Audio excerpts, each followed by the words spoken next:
মেনুতে কী ছিল সেটাই আমি শেয়ার করব। যাই হোক, এই থালিতে কী কী আছে। এখানে আমি এক বাটি ভাত নিয়ে নিয়েছি, তার সাথে একদম কচি শসা, তাই আমি এভাবেই কেটে নিয়েছি লম্বা লম্বা করে, একদম কচি শসা। আর তার সাথে আরও কী কী আছে সেটাও শেয়ার করব। এখানে একটু পাতিলেবু নিয়ে নিলাম।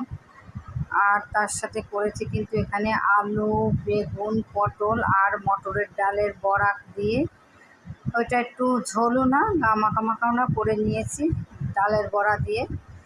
আর তার সাথে আছে আমের চাটনি। যেহেতু প্রচুর প্রচুর গরম পড়েছে, তাই যতটুকু পেরেছি ততটুকুই রান্না করেছি। খুবই গরম, কতদিন এই গরম থাকবে জানি না। আর যাই হোক, এখানে কিন্তু আমি চিকেন কষা করে নিয়েছি, গোটা রসুন দিয়েছি। গোটা রসুনটা বেশ ভালো লাগে খেতে, তাই একটা গোটা রসুন দিয়ে দিয়েছি।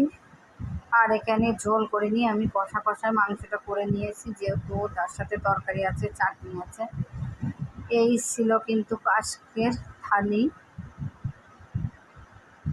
গরমের মধ্যে একদম যতটুকু মানে পেরেছি ততটাই করেছি।